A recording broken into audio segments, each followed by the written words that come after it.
akin kung bakit nakaburol si nanay, ha? Bakit ka ba naniniwala dun, ha? Ang totoo mong nanay, busy. Di ba sinabi ko na to sa'yo? Pero tay! Wala nang pero. Huwag mo akong hintayin magalit, Scarlett. Di mo magugustuhan. Hindi pwedeng hindi si nanay yung nakita ko sa cellphone. Alam na alam ko yung tsura ni nanay. Malalaman ko rin sikreto mo, tay. Oh, Scarlett, aalis ako ulit, ha? Huwag kang pasaway.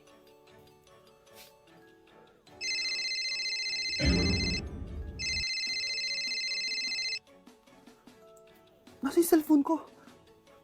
Hello po. Pwede na po maklaim yung 10 million peso na galing sa insurance ng namatay niyo pong asawa. Insurance? Pasaway ka talaga? Pinatay mo ba si nanay, ha? Para makuha yung insurance niya? Hindi mo naiintindihan, anak. Napakahayop mo! Tatawag ako ng pulis!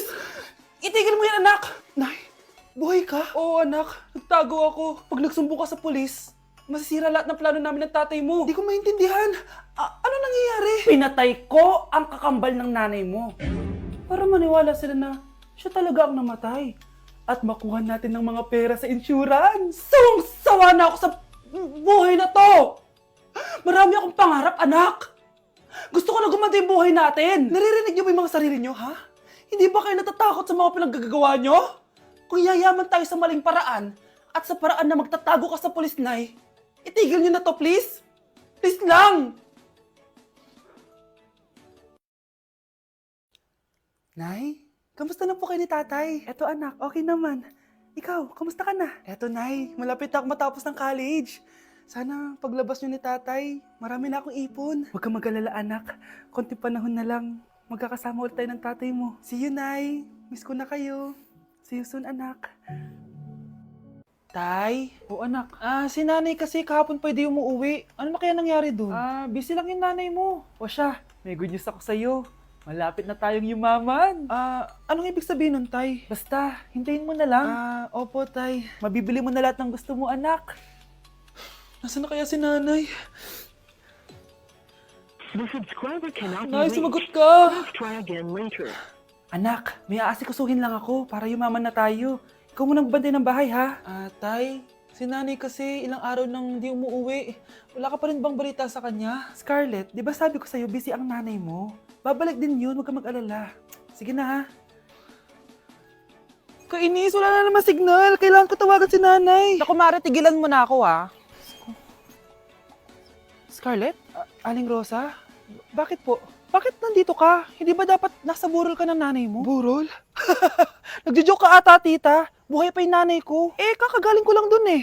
O eto, hindi ba't nanay mo yung nakaiga dyan sa kabaong?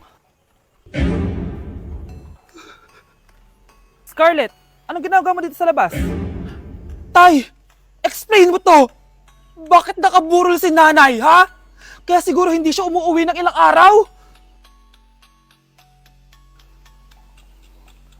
Honey, happy birthday. A day in my life as... Ano ba special sa akin? Kuri-kuring-guri, kura-kuring-gura. Game 1. Bawal ang malapit na ma-dropout sa school. Di ako yun, ha? So for today's agenda, may pupuntahan tayo. So secret muna. Pero sasabihin ko na. Ano ba talaga? Bala ko kasi mag-business. Wow, business! OA. So hindi ko muna sasabihin kung anong business yon. Mind your own business muna. So guys, dahil anniversary na namin ni Honey Bunch bukas, bibilang ko siya ng flower and cake. So nandito na tayo sa flower shop ngayon. Ayan na guys, so nakabili na tayo. So pinili ko pink roses and ganito yung design niya. 12 pieces to guys kasi in each month, mahal ko siya. So 12 months, gets nyo ba? Wala. Happy anniversary Honey Bunch. I love you so much. Sana magkaanak na tayo. So bibili ako ng cake para kay Honey Bunch. 2 cake yung binili ko. Tapos ito yung papadedicate ko. Ate, pwede ba to? Guys, yung mukha ni ate parang gusto niya sabihin sa akin na sana sinend mo na lang yan sa messenger. Seryoso ako. Gusto ko talagang pa-dedicate yun sa cake. Sa mga nagtatanong kung kapatid ko ba to, hindi ko po yun kapatid. O sige na, mag-promote ka na. Shoutout po sa O, akin. diba? May bayad yung promotion dito. Kala mo libre lang yun. Sige na, ipapromote na kita. Ilalagay ko na lang sa bicep mo yung TikTok mo. Ayan. So guys, nandito na tayo sa labas ng bahay. Bigay na natin to kay Honey Bunch. Happy anniversary!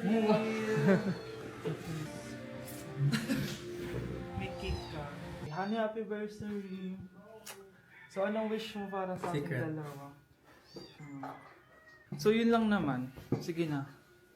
Dok, bakit ka meron neto ha? Bakit may picture ka ng nawawala akong anak? Hindi mo ba talaga ako naaalala? Hindi. Sabihin mo sa akin, buhay pa ba ang anak ko? Umalis ka na. Marami pa akong gagawin. Buhay pa ba ang anak ko? Oo! Buhay na buhay ako! Ako ang anak mo na iniwan mo sa palengke dati! Nagtataka ka? Isa na akong trans ngayon. Alam mo, buti na lang, may mabait at mayamang pamilyang kumukup sa akin.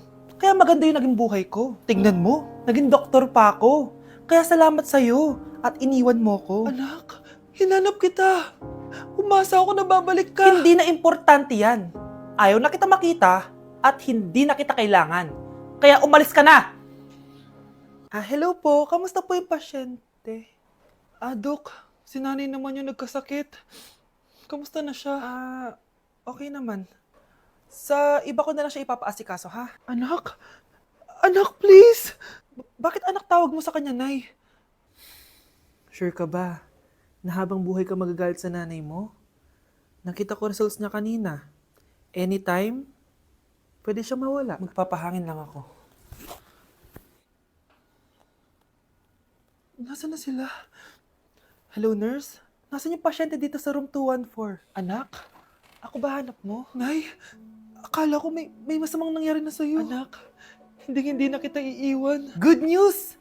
False alarm lang pala yung nakita namin result sa nanay mo. Ibig sabihin, magiging okay siya.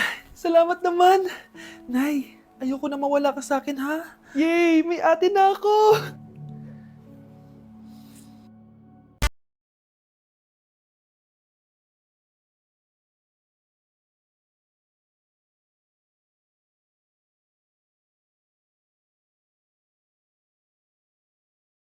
Ano naman yung ginagawa mo, ha?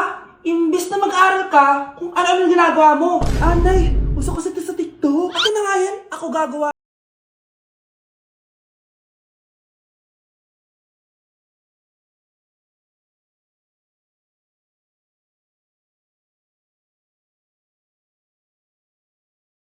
Hindi na nga siya.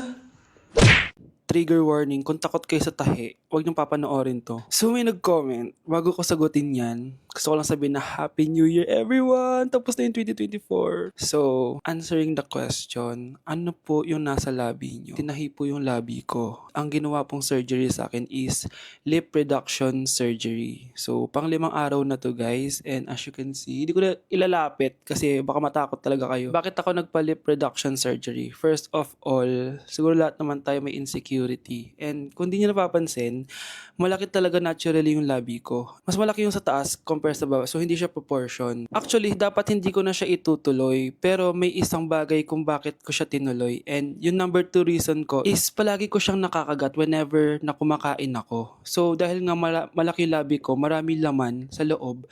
So, kapag ngumunguya ako, nakakain ko siya. Ang tendency, hindi nawawala yung singaw ko. And lumalaki yung singaw ko kasi palagi ko siyang nakakagat. Imagine, hindi lang isa, hindi lang dalawa ko siya beses nakakagat, kundi siguro mga 5. Ganun kalala. So, dugong-dugo talaga. Kaya tinuloy ko na rin siya para finally mabawasan na yung laman niya sa loob at sana hindi ko na siya makagat in the future. Pero syempre, para mas maging confident na rin ako sa mga pictures. Kung nagtataka kayo kung bakit after Pasko or December 26 ako nagpa-surgery, is yun yung earliest na appointment na pwede yung doctor ko. And yun na yung ginrab ko since kailangan kong gumaling before ako bumalik sa school. Kasi di naman ako pwedeng bumalik sa school na nang ganito yung sitwasyon ng bibig ko. Paano ako magre-report, diba? Ito na atay sinasabi nilang New Year, New Me. So yun lang naman guys. Again, happy New Year. Wishing you all the best in 2025. Babalik na ako sa content ko. Promise, pag gumaling na talaga to. Bye-bye. Anak? Oh, Nay, gising ka pa? May ibibigay lang ako sa'yo. Oh, eto. Good luck to, ha? Dreamcatcher to, Nay, ah. Oo, anak. Ang sabi nila, magsabi ka lang ng wish mo dyan, matutupad. Malay mo naman, di ba? Thank you, Nay. Dreamcatcher. Matry nga to. Sana maging top 1 ako sa klase namin. Anak! Congrats! Bakit po, Nay? Ikaw daw ang top 1 sa klase nyo! Totoo ba, Nay? Totoo nga to.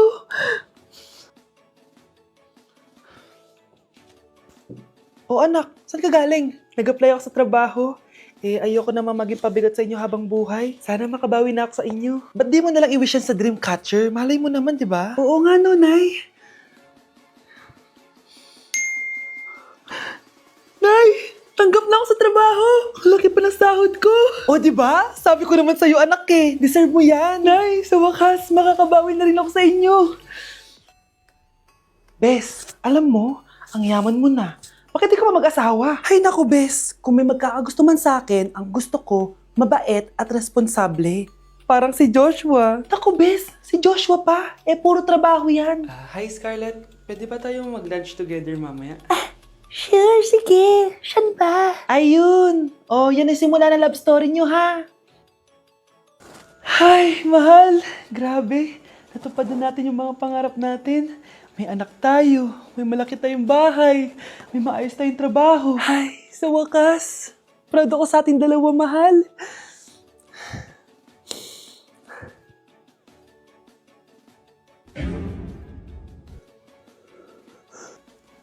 Mahal?